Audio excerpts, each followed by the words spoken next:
नमस्कार, दिन भर की बड़ी खबरों में आपका स्वागत है। मैं हूं शिवानी। आज की खबर में बात होगी बेनकाब हुई मोदी सरकार ईडी के इस्तेमाल पर सुप्रीम कोर्ट के फटकार की। वहीं केजरीवाल आएंगे जेल से बाहर, हाई कोर्ट के बड़े फैसले की। और पीलीभीत में मोदी को ठेंगा दिखा गए वरुण गांधी की। वहीं महाराष्ट्र में फाइनल हुई इंडिया की सीटें, बीजेपी को आया चक्कर की। इधर हरियाणा में बीजेपी को तगड़ा झटका, बर्बाद हुई पार्टी की। वहीं ऑडियो वायरल होते ही बुरे फंसे बीजेपी अध्यक्ष की। और खबर के अंत में बात होगी बंगाल में अपने ही खोदे गड्ढे में गिरी भाजपा की। इसी के साथ आज दिन भर की सभी बड़ी और प्रमुख खबरों को जानेंगे विस्तार से। उससे पहले एक नजर सुर्खियों पर। हाई कोर्ट ने कहा शराब नीति केस में केजरीवाल की गिरफ्तारी सही, ईडी ने कानून का पालन किया, उसके पास हवाला ऑपरेटर्स और आप कैंडिडेट्स के बयान हैं। महाराष्ट्र में एमवीए के बीच सीट शेयरिंग फाइनल, 21 सीटों पर शिवसेना उद्धव गुट चुनाव लड़ेगा। कांग्रेस को 17, एनसीपी शरद गुट को 10 सीटें मिली। हरियाणा में बीजेपी को तगड़ा झटका, पूर्व मंत्री कांग्रेस में हुए शामिल। वीरेंद्र सिंह बोले हुड्डा मेरी बुआ का छोरा, बीजेपी का बोरिया बिस्तर गोल कर दूंगा। 2000 करोड़ रुपए के घोटाला का केस सुप्रीम कोर्ट में रद्द होने पर घिरी ईडी, लगेंगे गंभीर आरोप। बंगाल पुलिस ने एनआईए अधिकारियों को भेज दिया समन, मेडिकल रिपोर्ट भी लाने को कहा, बढ़ा बवाल। पहली बार पीलीभीत में पीएम मोदी की रैली, वरुण गांधी नहीं आए। मोदी बोले ईडी गठबंधन को राम मंदिर से कल भी नफरत थी, आज भी है। मुख्य चुनाव आयुक्त राजीव कुमार को मिली जेड कैटेगरी की सुरक्षा, जानिए गृह मंत्रालय ने क्यों लिया यह फैसला। हमने यहाँ बड़ी हस्ती को मिटा दिया, बरेली मेयर का ऑडियो वायरल होते ही बीजेपी कार्यकर्ताओं ने भूपेंद्र चौधरी को घेरा, अखिलेश यादव ने कसा तंज। इंडिया गठबंधन का एआईएफबी को समर्थन देना लगभग हुआ तय, आज पीसीसी चीफ कर सकते हैं घोषणा।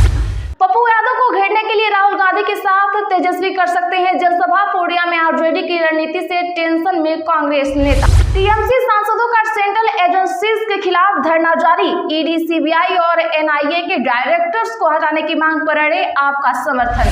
सपा में जारी है टिकट बदलने का सिलसिला, ऐलान के 2 महीने बाद अखिलेश ने इस सीट पर फिर बदला प्रत्याशी।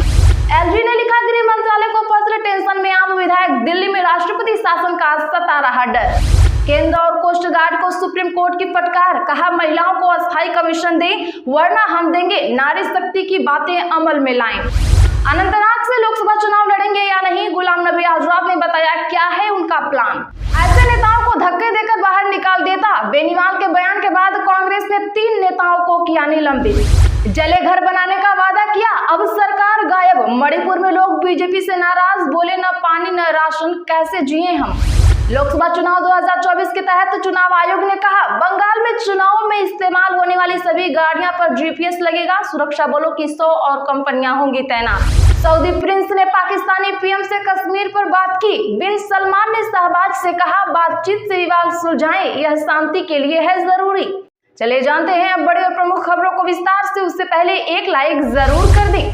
हाईकोर्ट ने कहा शराब नीति केस में केजरीवाल की गिरफ्तारी सही, ईडी ने कानून का पालन किया, उसके पास हवाला ऑपरेटर्स और आप कैंडिडेट्स के बयान हैं। दरअसल बता दें कि दिल्ली हाईकोर्ट ने आज शराब नीति मामले में मुख्यमंत्री अरविंद केजरीवाल की गिरफ्तारी रिमांड को सही ठहरा दिया। हाईकोर्ट ने कहा कि प्रवर्तन निदेशालय ने हमारे सामने पर्याप्त सबूत पेश किए, हमने बयानों को देखा जो बताते हैं कि गोवा के चुनाव के लिए पैसा भेजा गया था। हाईकोर्ट ने फैसले में सीएम को रिमांड में भेजने का फैसला भी बरकरार रखा है। कोर्ट ने कहा कि हमें संवैधानिक नैतिकता की फिक्र है, न कि राजनीतिक नैतिकता की। मौजूदा केस केंद्र और केजरीवाल के बीच नहीं है, यह केस केजरीवाल और ईडी के बीच है। हाईकोर्ट ने कहा कि ईडी ने हमारे सामने पर्याप्त सबूत पेश किए, हमने बयानों को देखा जो बताते हैं कि गोवा के चुनाव के लिए पैसा भेजा गया था।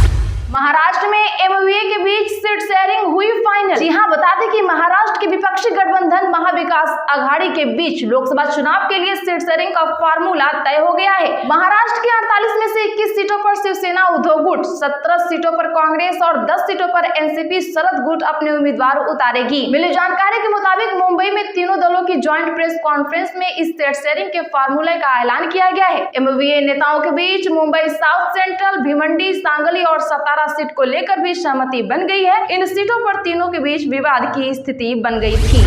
हरियाणा में बीजेपी को लगा तगड़ा झटका, पूर्व मंत्री कांग्रेस में हुए शामिल। बता दें कि हरियाणा के पूर्व केंद्रीय मंत्री वीरेंद्र सिंह आज दिल्ली में पत्नी प्रेमलता के साथ कांग्रेस में शामिल हो गए हैं। इस मौके पर प्रदेश अध्यक्ष उदयवान ने उन्हें पार्टी का पटका पहनाया। वहीं साथ खड़े पूर्व सीएम भूपेंद्र सिंह हुड्डा ने तालियां बजाई, वीरेंद्र सिंह की 10 साल बाद घर वापसी हुई है। जानकारी के लिए बता दें कि उन्होंने बीते कल बीजेपी को अलविदा कहा था। उनके बेटे विजेंद्र सिंह के करीब 1 महीना पहले कांग्रेस ज्वाइन कर चुके हैं। 2000 करोड़ रुपए के घोटाले का केस सुप्रीम कोर्ट में रद्द होने पर गिरी ईडी, लगे ये गंभीर आरोप। जी हां, बता दें कि शराब घोटाले में दिल्ली के उप मुख्यमंत्री मनीष सिसोदिया और मुख्यमंत्री अरविंद केजरीवाल को जेल भेज चुकी ईडी को सोमवार को कोर्ट में बड़ा झटका लगा। दरअसल छत्तीसगढ़ में कथित 2000 करोड़ रुपए के शराब घोटाले मामले में ईडी को लगे झटके के बाद विपक्ष ईडी के खिलाफ हमलावर हो गया है। सुप्रीम कोर्ट के इस फैसले के बाद कांग्रेस के वरिष्ठ नेता एवं छत्तीसगढ़ के पूर्व मुख्यमंत्री भूपेश बघेल ने ईडी की कार्रवाई विपक्ष के खिलाफ साजिश करार दिया। उन्होंने कहा कि छत्तीसगढ़ में पूर्ववर्ती सरकार के दौरान सामने आए कथित शराब घोटाले से जुड़े धन शोधन मामले में सुप्रीम कोर्ट के फैसले से यह उजागर हो गया है कि प्रवर्तन निदेशालय किस तरह से साजिश रच रहा है और पीएम मोदी के इशारे पर काम कर रहा है। बंगाल पुलिस ने एनआईए अधिकारियों को भेज दिया समन, मेडिकल रिपोर्ट भी लाने को कहा, बढ़ा बवाल। गौरतलब है कि पश्चिम बंगाल के भूपति नगर में राष्ट्रीय जांच एजेंसी यानी एनआईए पर हमले का मामला गरमाया हुआ है। अब पश्चिम बंगाल पुलिस ने एनआईए के 2 अधिकारियों को तलब किया है। नोटिस में बताया गया है कि शिकायत करने वाले अधिकारी और घटना के दौरान घायल अधिकारी दोनों ही जांच के लिए गवाह के तौर पर आएंगे। साथ ही घायल अधिकारी को अपने साथ मेडिकल कागजात लेकर आने को भी कहा गया है। इनके अलावा फोरेंसिक जांच के लिए घटना वाली कार को भी लाने की बात शामिल है। मुख्य चुनाव आयुक्त राजीव कुमार को मिली जेड कैटेगरी की सुरक्षा, जानिए गृह मंत्रालय ने क्यों लिया यह फैसला। जी हां, केंद्र सरकार ने मुख्य चुनाव आयुक्त राजीव कुमार को पूरे देश में केंद्रीय रिजर्व पुलिस बल यानी कि सीआरपीएफ की जेड श्रेणी में सुरक्षा प्रदान करने का फैसला लिया है। केंद्र सरकार ने संभावित खबरों के मद्देनजर ये फैसला लिया है। बता दें कि केंद्रीय गृह मंत्रालय ने केंद्रीय रिजर्व पुलिस बल और लगभग 40 से 45 कर्मियों की एक टुकड़ी उपलब्ध कराने का काम सौंपा है।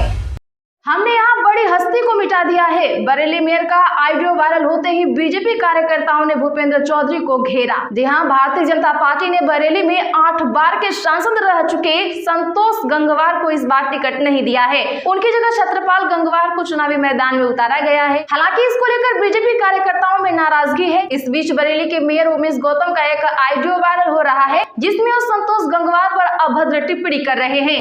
इसको लेकर बीजेपी कार्यकर्ताओं में भारी गुस्सा देखा गया है। यूपी बीजेपी अध्यक्ष भूपेंद्र चौधरी जब बरेली पहुंचे तो कार्यकर्ताओं ने उनका ही घेराव कर लिया। इस दौरान मेयर के खिलाफ जमकर नारेबाजी की और सड़क पर जाम लगा दिया।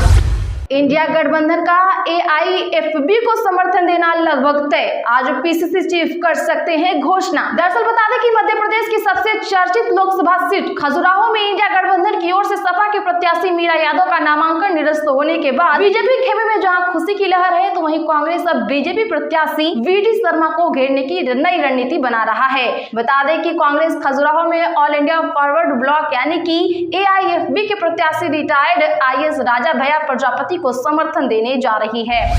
टीएमसी सांसदों का सेंट्रल एजेंसीज के खिलाफ धरना जारी, ईडी, सीबीआई और एनआईए के डायरेक्टर्स को हटाने की मांग। जी हां, बता दें कि पश्चिम बंगाल की मुख्यमंत्री ममता बनर्जी की पार्टी तृणमूल कांग्रेस यानी टीएमसी के सांसद और विधायक 8 अप्रैल को चुनाव आयोग के ऑफिस के बाहर प्रदर्शन कर रहे थे। दिल्ली पुलिस ने उन्हें हिरासत में लेकर कल ही रिहा कर दिया था। हालांकि इनका प्रदर्शन अब मंदिर मार्ग पुलिस स्टेशन के बाहर ही जारी है। दरअसल बता दें कि कल 10 सदस्यों का प्रतिनिधिमंडल इलेक्शन कमिश्नर से मिलने पहुंचा था। इसके बाद सभी धरने पर बैठ गए। टीएमसी सांसदों और विधायकों की मांग है कि चुनाव आयोग, ईडी, सीबीआई, एनआईए और इनकम टैक्स के डायरेक्टर्स को फौरन हटाए। आम आदमी पार्टी ने टीएमसी की मांग का समर्थन किया है। एलजी ने लिखा गृह मंत्रालय को पत्र, टेंशन में आप विधायक, दिल्ली में राष्ट्रपति शासन का सता रहा डर। दरअसल बता दें कि जब से दिल्ली के मुख्यमंत्री अरविंद केजरीवाल जेल गए हैं उसके बाद से ही आम आदमी पार्टी मुश्किलों का सामना कर रही है। वहीं अब आम आदमी पार्टी को दिल्ली में राष्ट्रपति शासन लगने का डर सता रहा है। दरअसल दिल्ली के उपराज्यपाल विनय कुमार सक्सेना ने केंद्रीय गृह मंत्रालय को एक पत्र लिख दिया जिसके बाद राष्ट्रपति शासन का जिक्र तेज हो गया। बता दें कि दिल्ली के उपराज्यपाल वीके सक्सेना ने गृह मंत्रालय को पत्र लिखकर दिल्ली की वर्तमान स्थिति से अवगत कराया है। उपराज्यपाल ने अपने पत्र में लिखा है कि वह इसलिए बैठक बुला रहे हैं ताकि अरविंद केजरीवाल की गिरफ्तारी की वजह से शासन के नियमित कार्यों में कोई बाधा न आए। और कोस्ट गार्ड को सुप्रीम कोर्ट की फटकार, कहा महिलाओं को अस्थायी कमीशन दे वरना हम देंगे। बता दें कि सुप्रीम कोर्ट ने आज भारतीय कोस्ट गार्ड को एक महिला अफसर को नौकरी से निकालने के लिए फटकार लगाई। कोस्ट गार्ड ने महिला अफसर प्रियंका त्यागी को 2021 में शॉर्ट सर्विस कमीशन ऑफिसर के रूप में निकाल दिया है। अब चीफ जस्टिस डीवाई चंद्रचूड़ की अगुवाई वाली बेंच ने महिला अधिकारियों को परमानेंट कमीशन न देने के कोस्ट गार्ड के फैसले की कड़ी आलोचना की। पोस्ट ने आर्मी, एयरफोर्स और नेवी में महिला अफसरों को परमानेंट कमीशन दिए जाने को लेकर अपने ही फैसले का जिक्र करते हुए कहा कि ये भेदभाव खत्म होना चाहिए। अनंतनाग से लोकसभा चुनाव लड़ेंगे या नहीं, गुलाम नबी आजाद ने बताया क्या है उनका प्लान। जी हां, बता दें कि आगामी लोकसभा चुनाव लड़ने को लेकर गुलाम नबी आजाद ने बड़ा बयान दिया है। उन्होंने कहा कि वह इलेक्शन लड़ेंगे या नहीं ये अभी तक फाइनल नहीं हुआ है। मालूम हो कि कांग्रेस छोड़ने के बाद गुलाम नबी आजाद ने डेमोक्रेटिक प्रोग्रेसिव आजाद पार्टी का गठन किया था। चुनाव आयोग को लेकर उनका यह बयान ऐसे समय में आया है, DPAP उनके नाम की घोषणा पहले ही कर चुकी है, मगर आजाद ने अब तक कुछ अलग ही इशारे किए हैं। उन्होंने NDTV से बातचीत में कहा, मैंने अभी तक ये तय नहीं किया है कि मैं चुनाव लड़ूंगा या नहीं। आज के लिए बस इतना ही। रोज की ऐसी ही सच्ची और ताजा खबरों के लिए चैनल अभी सब्सक्राइब करें, बगल में घंटी के निशान को जरूर दबा लें, वीडियो को लाइक शेयर कर हमारा सपोर्ट जरूर करें।